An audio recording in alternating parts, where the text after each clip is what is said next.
Welcome to the Lifestyles Unlimited Real Estate Investor Radio Show, a real estate investment program. Listen and learn how to use real estate to build wealth and passive income streams for you and your family. We bring you experts every day to discuss and answer your questions on everything from single-family homes all the way up to 600-plus unit apartment complexes. And now, the Lifestyles Unlimited Real Estate Investor Radio Show.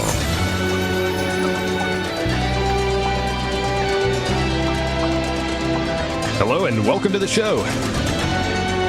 This is Andy Webb with Lifestyles Unlimited. And as always, we're working on your financial freedom. If you've been tuning in the last few weeks, you know that my wife and I, we are from Dallas, Fort Worth. We are investors there, members of Lifestyles Unlimited out of that area. But we've been out on the road. We hitched up what we call the RV bunker. It's helped us get through COVID remotely, very much remotely, in fact. And we've been headed east, and we're on the road.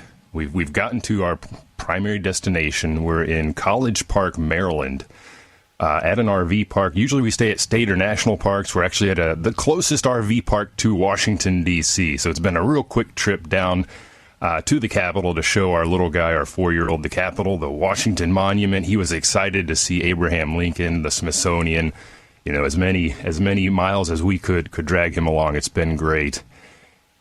And since I'm here in Maryland, I sought out a guest for you. It's going to be a very interesting show for you.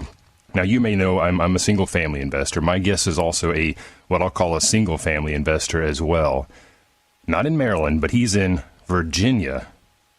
And he's not investing in Virginia. He's investing in Texas. So we're going to get into his story. We're going to hear about what he and his wife have been doing. They've been investing and operating remotely.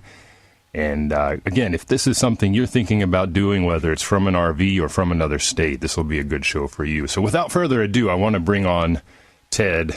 Trina may join us later, but Ted, welcome to the show. Good morning. Thank you. Pleasure to be here. Absolutely. So you're down south of the Capitol in Virginia. I'm north of the Capitol, just a smidge, like I said, in Maryland.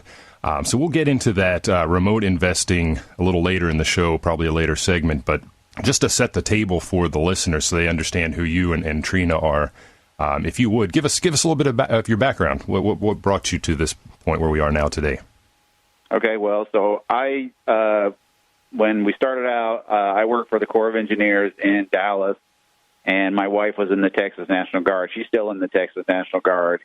But in the interim, I've moved up to D.C., and I work for the headquarters Department of the Army at the Pentagon. So in Dallas, I was the Deputy Chief of Operations for Southwestern Division for the Corps of Engineers. So we were responsible for all of the Corps of Engineers projects. If anybody's familiar with them, like you probably stayed at them with your RV. We have, we're in charge of the navigable waterways of the U.S., and we have a lot of flood control projects across the United States. And at most of those sites, there's recreation areas where there's campgrounds and whatnot.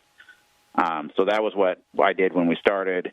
Since then, like I said, I moved to D.C. I am the primary budget officer for the headquarters Army for the Civil Works program, which is the Army Corps of Engineers program. So I am in charge of the entire budget process from start to finish. We have a very small team that in our section in headquarters. There's 4 of us, and so each of us has a little section of that program. It's basically a $7 or $8 billion program every year, and so, like I said, everybody has a little piece of it, but I have to make sure that the whole thing adds up and goes smoothly across the finish line to get in the president's budget, and then all of the execution is part of my responsibility. Wow, a lot of responsibility. Sounds like a pretty busy guy. I am a pretty busy guy. That is definitely for sure. So you've been with the Army Corps of Engineers for quite a while. Trina's in with the National Guard in Texas. But how long have you guys been in Virginia now? We moved up here at the end of 2016. So we've been here a little over 5 years. Okay. Now, moving to the real estate side, when did you guys decide, hey, what made you come to real estate? Let me ask the question that way. So Trina's been in the National Guard. She was in the Jersey National Guard before she moved to Texas, and we got married. And so when she moved to Texas and joined the Texas National Guard, and she was looking to basically diversify our portfolio and because she only does this 1 week in a month kind of thing. She's not a full timer. She was looking for something, that she could do on the side kind of thing. And so we'd gone to a few of these meet and greets and, heard some presentations about people that had apartment complexes and were looking for investors or whatever. And I think we went to 2 or 3 of them. And everyone, we ran into people, and they're like, oh, you should go check out Lifestyles Unlimited. I'm not kidding. Everyone we ran into, at least one person, normally multiple people, that said, check these people out. So we signed up. We went in on a Saturday for the little presentation. It was fantastic. I'm like, okay, I can understand this, because I really couldn't understand when we went to the meet and greets. I'm like, you can make these apartment numbers say whatever you want, to sell it to me, and then if it doesn't perform, I'm left holding the bag kind of thing. Went to the Lifestyles meeting. I'm like, yeah, I think we should, we should sign up and go to the 2-day and see what that's about. So we did, and, that's what got us in the door.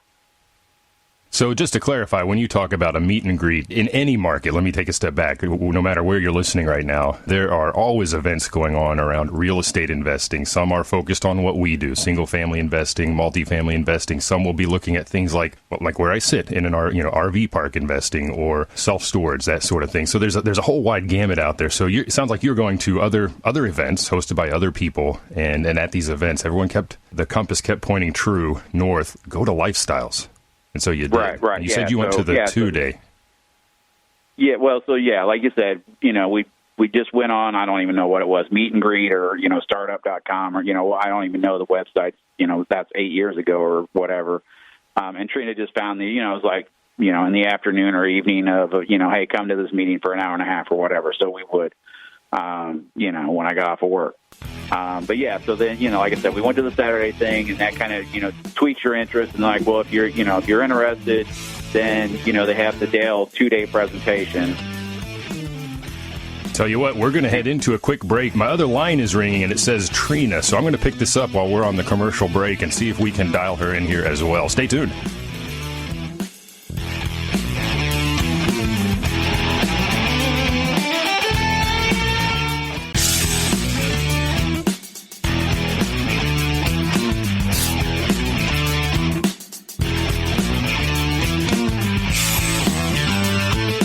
We're back with the Lifestyles Unlimited Real Estate Investor Radio Show. We're here to answer your questions and help you become financially free.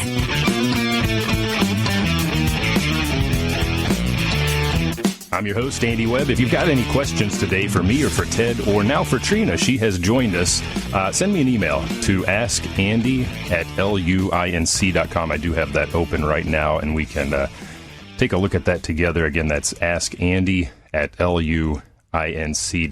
And as I mentioned, I'm coming to you from our RV bunker in College Park, Maryland, joined by Ted, who is now in Virginia, and his wife, Trina, who, as it were, is in Texas. So we've got quite a geographical spread this morning. I hope everybody's up and enjoying a nice cup of coffee. I know I sure am. So Trina, welcome to the show. We heard from Ted. He took us a little bit through the background and got us to the point where you guys had arrived at Lifestyles Unlimited. You guys went to the 2-day, and I want to explain for the listener, the 2-day is a short-term phrase for our Financial Freedom Program seminar, and it goes over the course of 2 days, 8 hours on Saturday devoted to single-family investing, and then 8 hours on Sunday devoted to multifamily investing. There's a lot of meat there. You really learn what you need to do for either one of those tracks if that's what you're looking to do. So you guys went to that 2-day. As you sat in the 2-day for the single family or the multifamily, were there any big aha moments that just really smacked you upside the head as you listened to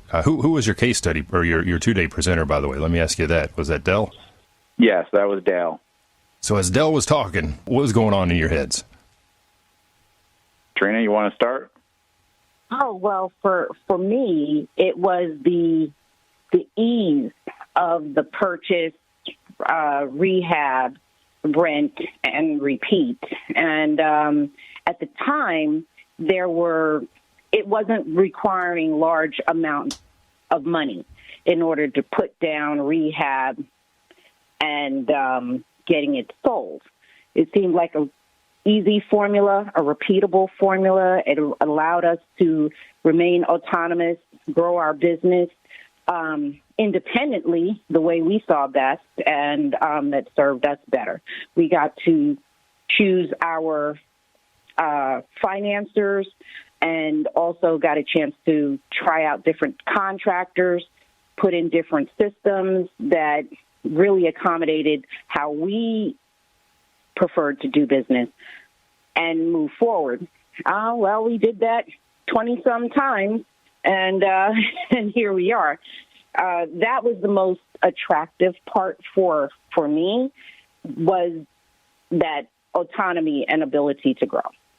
So ease of process, it sounds like, and like you said, repeatability, which I'm a single family investor like you guys, and it is very easy. Mm-hmm. Ted, did you have something to add? Yeah, I have a couple things. So, you know, as from the earlier segment, I'm a numbers guy. So, you know, as I said, when we went to those meet and greets, the numbers just didn't make any sense. We went to Dale's 2-day and all that, and I'm like, okay, I can understand these numbers, and you know, and I'm like, I think we could make this work. That was my first aha.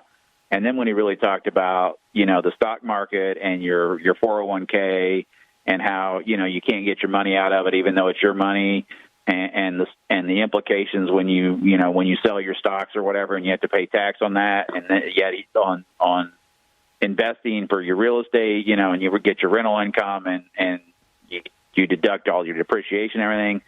That I'm like, okay, these, again, I'm the numbers guy, so these things make sense to me. I'm like, I get that, you know, if I put my money in my 401k, I can't get it out without paying a penalty, and that this is a much better vehicle. If I want to invest in something, it's my money. If I'm done with the investment, I can sell it, get my money back. You know, there's not a penalty for doing that other than paying on the tax on the profits. All that was an aha moment for me. I'm like, I get this. And then the other one was when he was talking about, I don't know if I should say some other radio host name, but some other conservative radio host that say shouldn't have a mortgage on your house. And Dale was talking about, you know, he had everybody who's got their house paid off, and people raise their hands. He's like, well, how much is your house worth? You know, $300,000. He's like, what's that money doing for you? And I'm like, yeah, right. You know, you've got your house paid off. You've got peace of mind. But if you took that and went back and mortgaged that, think about how many properties you could buy with that amount of cash, or how much apartment investing you could do with that amount of cash. You know, and now you've got a source of income that's outside of, you know, your job or the stock market or anything else. Yeah, you brought up a number of really good points there, and it is eye-opening. And Ted, I'm very similar to you. I'm definitely the stronger type B in my relationship with my wife, the numbers guy as well. So it's very helpful. And Dell, or in this case, maybe nowadays David Fisher, we have a lot of guys doing this nationally. Lee Reeves, a lot of guys out there doing the 2-day across the country, in fact. And it's helpful to see how the numbers really work, and they put the pen to paper for you, or chalk to chalkboard, as it were. And for you and for me, the numbers guys, aha, right? That really is an eye opener. And what you said about the debt equity in your house, being able to take control of your 401k. Most people don't realize how much equity they have that they could put to work for them. They're just not doing it because that's not the way. What Dell did is he showed you the map and said, hey, here's what you can do. That's going to work a lot better. Exactly. Now, I'm curious, Trina, you said it's a repeatable process, and you've done it, I think you said 20 times or something like that. Tell us a little bit about your broader investment progression since that time. What have you been up to? Well, since we started with single family, and we kind of topped out at 9 properties pretty quickly. I think it was like 14 months, 15 months, Ted? Wow. Like that. We bought 8 properties in 16 months, and then I had an assignment, and I had to come up with DC for 5 months.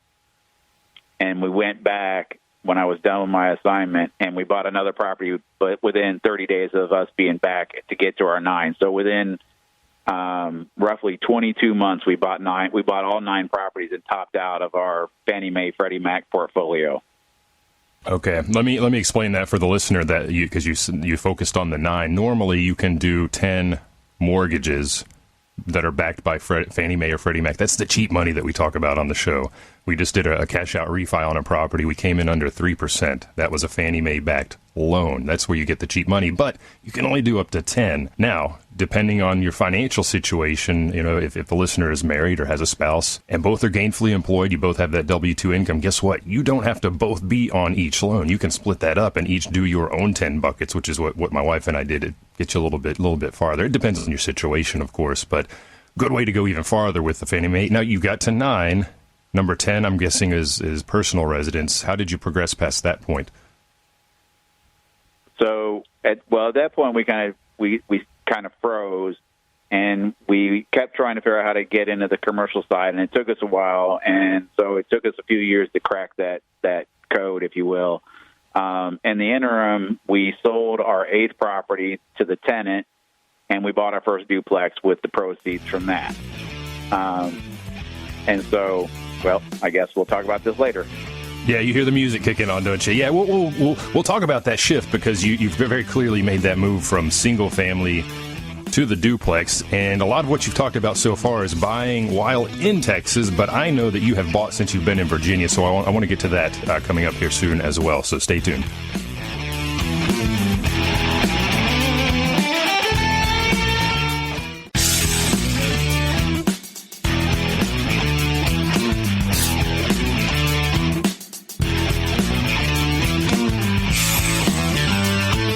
Welcome back to the Lifestyles Unlimited Real Estate Investor Radio Show. Now, let's get back to your map to financial freedom. Welcome back to the show. I'm your host, Andy Webb, coming to you today from College Park, Maryland.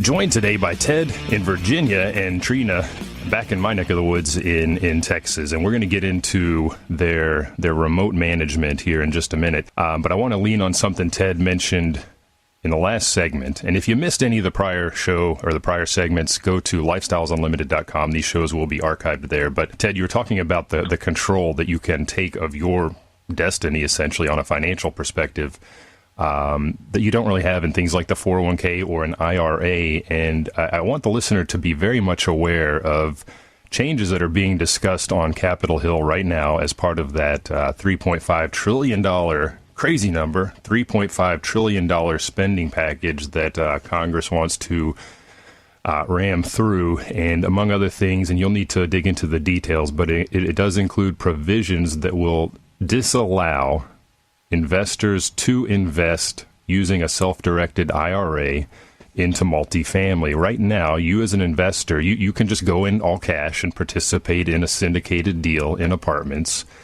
And you can also use a self-directed IRA. Say, hey, we want to take this, this level of shares in this apartment complex. The Congress on Capitol Hill right now, they're talking about this, taking that option away. And if you are invested as such, they want to unroll that, and you have a limited period of time to get out of those investments if you have already invested in one of those self-directed IRAs into an apartment or multifamily or any sort of passive investment of that nature. So do some digging and let your congressman, congresswoman know, I am not on board with this. You need to fight this. This needs to be taken out of that bill because that is junk, and that takes that control, Ted, that you were just talking about away from you and from me, and that sets us all back. So just a quick PSA to the listener, take the ball, run with that, let your congresspeople know this is not okay.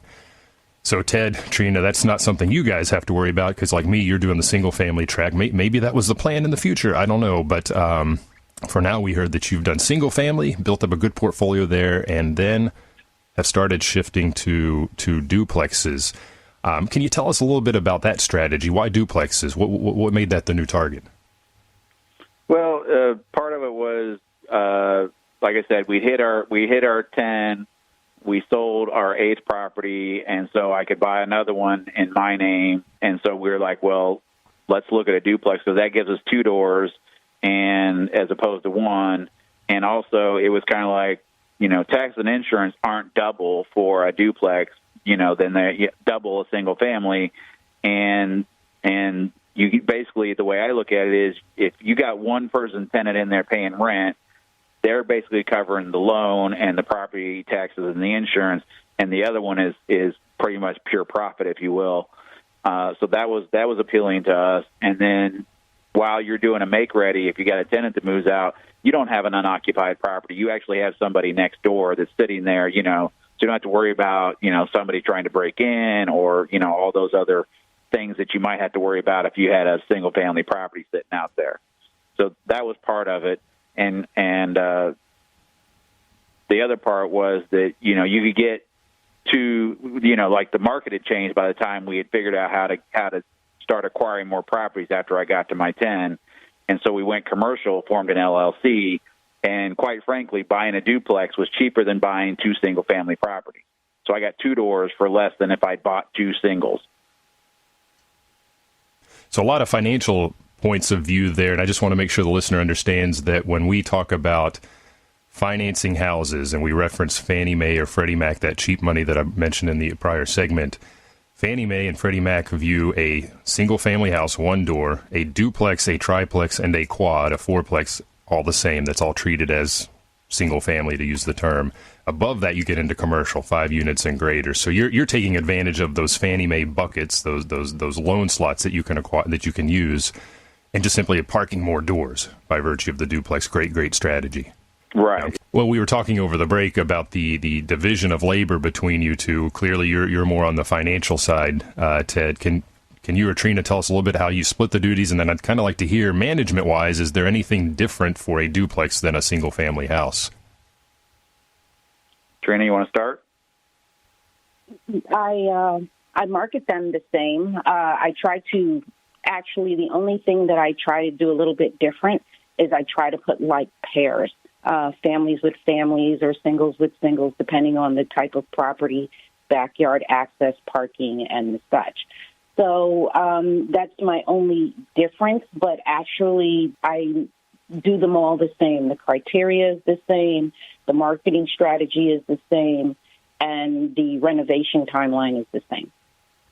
Okay. And as far as splitting duties is, so again, I'm the numbers guy. So, I look at it. I'm basically, we have a realtor, and she does all of our stuff for us. She set up an automated, listserv thing, if you will, that if something comes on the market that meets our criteria, I get an email from her automatically, and I look at it and I say, hey, let's put in a bid on that property. So I do all the numbers as far as, does it make sense to buy it? I do all the financing for it. If we refi, like you had talked about, do a cash out refi and that, I do all of that stuff. I'm in charge of the books and making sure, rent gets paid and all that. And Trina's the management aspect. She's tenant relations. She's finding the new tenants and hiring the contractors and making sure the make-readies are done and all that stuff. That's how we split the duties for us. So again, for the listener, think about that. If you have a significant other, a spouse, you're married, and you want to get into this game, you want to become a real estate investor on the single family side or even multifamily, think about your personality types. Think about who can do what better, and split those duties. It'll help you travel a lot farther. My wife and I were very similar to you guys. Now, you mentioned, Ted, that you're running the numbers. You're looking at potential deals. Let's take that opportunity now to shift to acquiring property remotely, because, hey, you're in Virginia. How does that work? So again, our realtor has the automated emails that come, and we get them, and I look at them, and I say, hey, that one looks, there's a duplex. So especially there's one area of, I think it's northwest Fort Worth. Trina can correct me. I've only been to that area once earlier this year. And we bought a duplex, and then we bought the one next door, and then we bought the one down the street, and then we bought the one on the street over. So we own like 4 or 5 duplexes in this one quadrant of Fort Worth. So I know what the houses are worth. So we see one, the first one I looked at the numbers. I said, this makes sense. Let's put in an offer.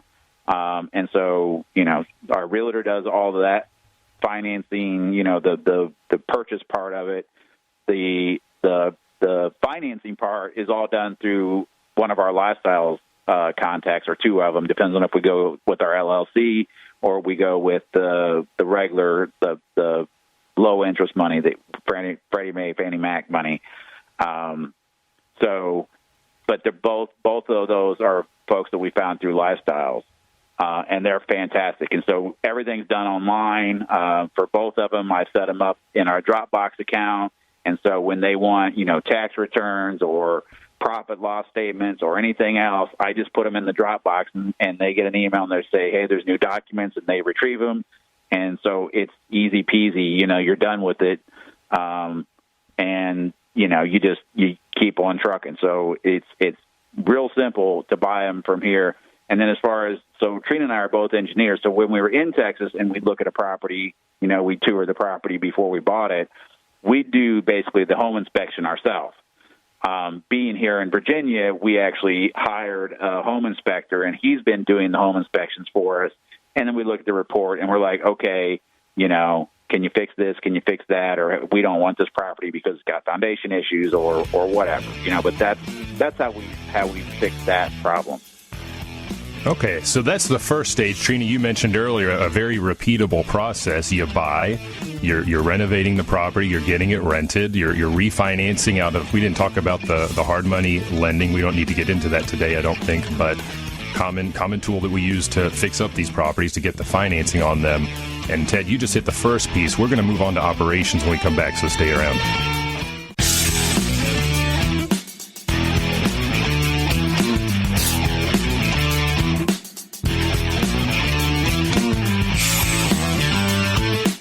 Warning.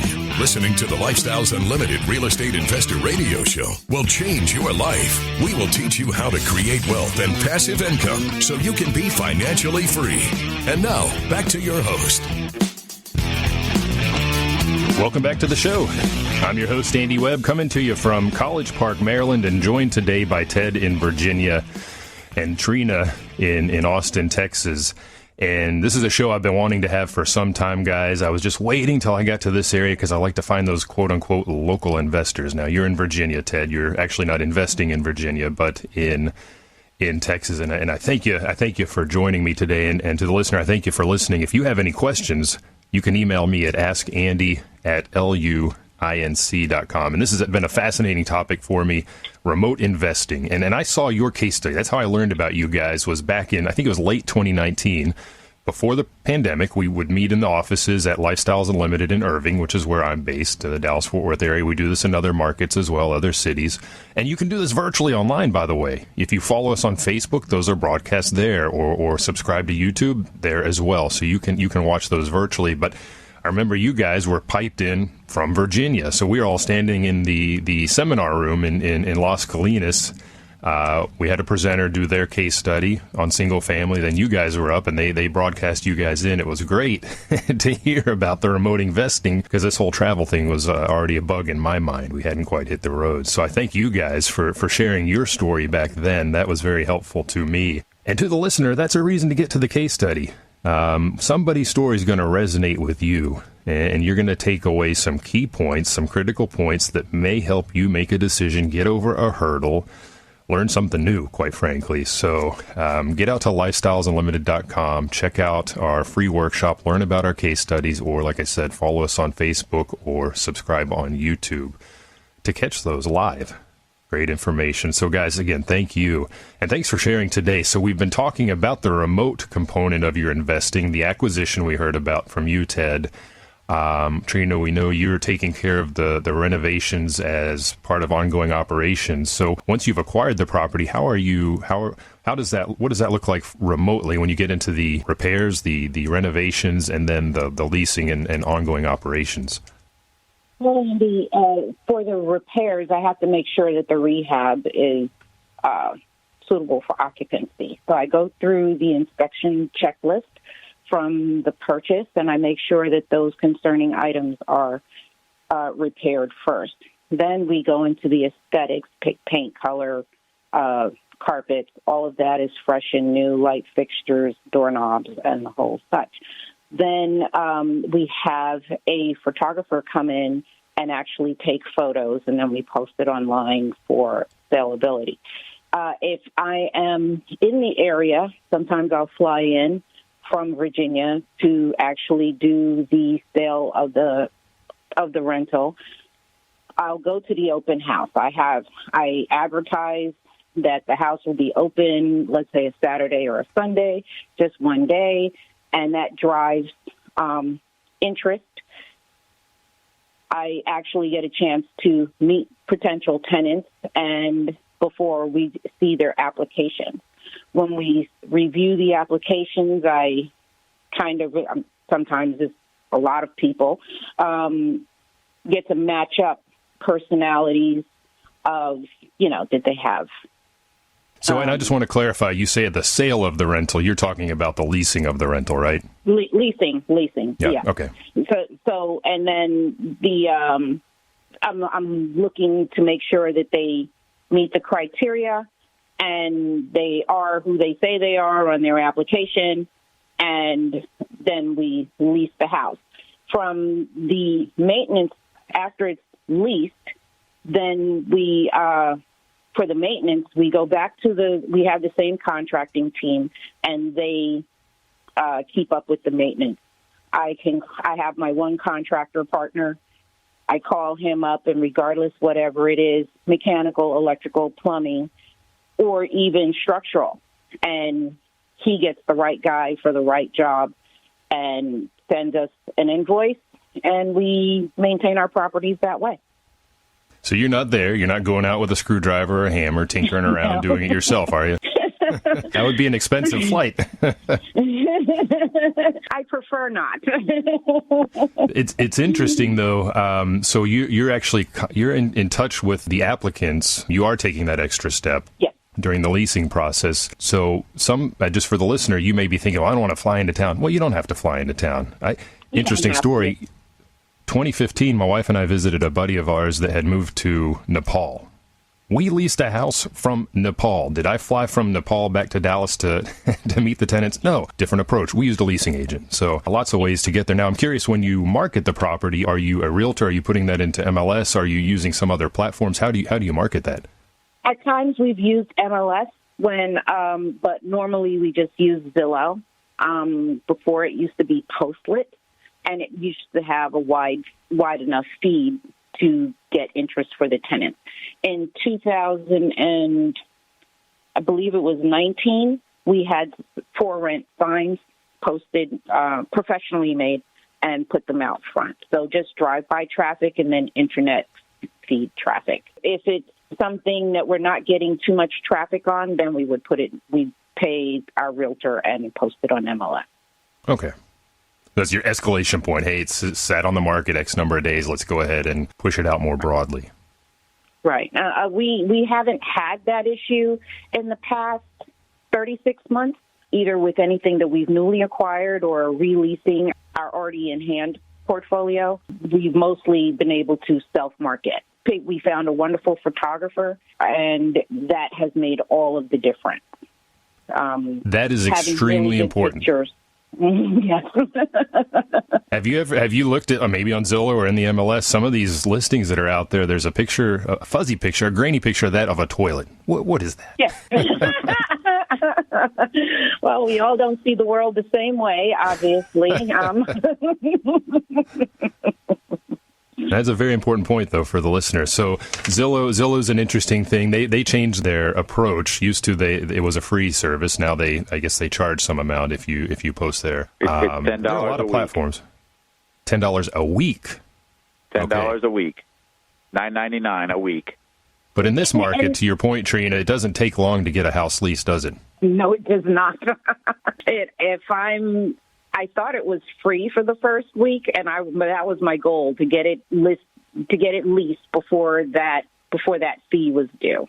So, fortunately, with the use of the sign in the front yard and by putting it on Zillow, we've had enough traffic on all of our recent leases that we've had a depth of selection. I think from one property, we were able to lease 3 more. And how that worked was we leased the way I just said, we used our basic marketing plan, but we had 10 qualified applicants. Behind that vacancy, we had 3 more coming available. We called that list of qualified tenants first, and if they were interested, they were already approved, so they were able to just move in. That expedited the leasing process. And that is a great tip as well. Yeah, it made them feel good because they were like, oh, I don't have to battle for this one. It's mine if I like it. People are very nervous right now. I get a lot of stories when I'm doing a lease up, and we've had offers above list. I mean, it's such a hot market, and that's a great approach. And Ted, you mentioned that earlier, having the portfolio of duplexes all in one area. Boy, that gives you some leverage over your processes. And to your point, Trina, being able to backfill based off of existing applications, great tactic. Hey, we've got just about a minute or so left. I'm curious, how have you worked with the mentors? How has Lifestyles Unlimited helped you from that perspective as you've been remote in particular? I'll let Trina answer that. Oh, I love Rick Johnson. He's been a mentor and a friend for years. Gives great advice. Within a day, he answers my question in depth and gives us good guidance. We followed in his footsteps. We always ask him what he's doing now, and we take good advice. We follow his pattern of success, and it's actually been working out well for us. Yeah, he's a great guy. For a listener, he's in the Dallas-Fort Worth area as well, and he just keeps growing right along. So, yeah, find someone that's doing what you're doing. Mm-hmm.